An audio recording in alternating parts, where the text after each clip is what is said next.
Investment in securities market are subject to market risks. Read all the related documents carefully before investing. Thank you. नमस्ते दोस्तों, मेरे इस YouTube channel में एक बार फिर से आप सभी का बहुत बहुत स्वागत है। पिछले हफ्ते में भी हमने देखा कि छोटे से पुल बैक्स और हफ्ता ख़त्म होते होते हम लोअर एंड के तरफ आके क्लोज कर दिए। ये चलता ही रहेगा जैसे मैंने प्रिडिक्ट किया है। मेरे मार्केट आउटलुक डेली और पिछले लगभग 1-1.5 महीने से मैं लगातार आपको मार्केट से दूर रहने के लिए सलाह दे रहा हूँ। वैसे ही रहना चाहिए जब तक हमारे जो क्यूज़ है वो हमारे साथ नहीं आते।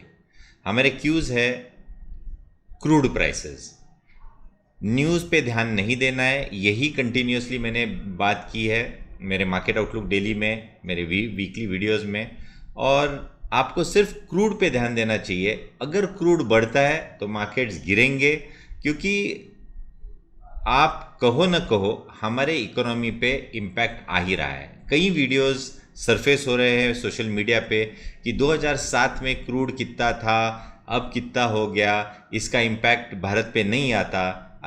ये सब चीज़ वो आउट ऑफ कॉन्टेक्स्ट वीडियोस है। किसी ने कोई अलग कॉन्टेक्स्ट में ये चीज़ कही थी, वो आज वो अलग कॉन्टेक्स्ट में बता रहे हैं, और ऐसे चीज़ों से आपको दूर रहना चाहिए। यही आपके लिए सलाह होगी। तो दोस्तों, लेवल्स देने में कोई मतलब नहीं, क्योंकि एक सपोर्ट बताऊंगा वो टूटेगा तो दूसरा सपोर्ट, वो टूटेगा तो तीसरा सपोर्ट, मतलब नहीं है। मेरा यही मानना है कि ऐसे वक्त आते हैं जहाँ पे कुछ नहीं करना, यही सलाह है।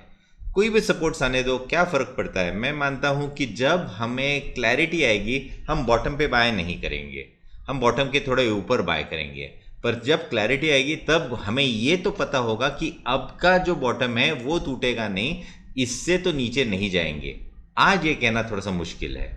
जिन्होंने हमारा वेव थियरी का वर्कशॉप किया है, उन्होंने ट्रंकेटिंग ट्रायंगल का वो जो फोर्थ वेव में चल रहा है उसका टारगेट कम से कम क्या हो सकता है, वो अगर आपने वर्कशॉप किया है तो आपको मालूम है, और इधर से काफ़ी नीचे है वो लेवल, तो वो शायद आने की प्रोबेबिलिटी है। तो मेरा मानना है कि ये ऐसे नॉलेज जो ट्रंकेटिंग का ब्रेकडाउन आता है तब क्या होता है फोर्थ वेव में, ये सब कुछ नॉलेज आपको लेना बहुत इम्पोर्टेंट है। मेरे ख्याल से अगर आप वीकली चार्ट देखते हैं तो भी लॉन्ग टर्म चार्ट्स अभी भी ख़राब नहीं हुए।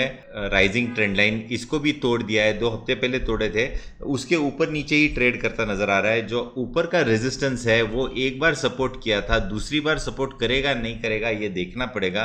पर मेरे ख्याल से अभी भी कोई ट्रेंड रिवर्सल सिग्नल नहीं है, कोई एग्रेसिव होने की ज़रूरत नहीं है। अब चलते हैं बैंक निफ्टी की ओर। बैंक निफ्टी का चार्ट भी देखते हैं तो राइजिंग ट्रेंड लाइन के ऊपर ही हम है, बहुत ख़राब नहीं हुआ है। पूरे दुनिया में हाहाकार मची हुई है फ्यूल प्राइसेस के ऊपर, पर हम अभी भी उतने ख़राब नहीं हुए। एक अच्छी करेक्शन देखने को मिली है, और थोड़ा सा डीप डाउन होगा तो एक हम अपॉर्चुनिटी बिल्कुल निकालते नज़र आ जाएंगे। मैंने पिछले वीडियो में 2 हफ्ते पहले मैंने ये भी कहा था कि मैं ऐसे अपॉर्चुनिटी के लिए एक स्पेशल पोर्टफोलियो दूंगा।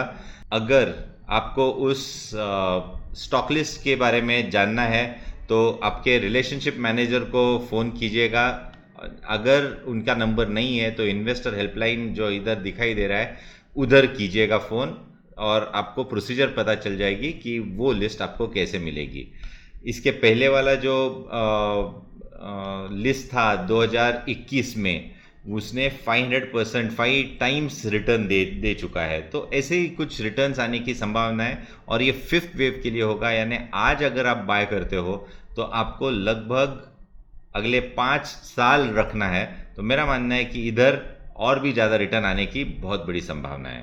तो अब चलते हैं क्रूड पे, और क्रूड पे हमें ध्यान देना चाहिए। पहला फर्स्ट बाय सिग्नल आएगा, या फर्स्ट बाय नहीं बोलना चाहिए, पर फर्स्ट सेफ सिग्नल आएगा जब हम WTI क्रूड 85 के नीचे देखने को मिलेंगे, और 80 के नीचे जाएंगे तो हम एग्रेसिव होके बाय करेंगे।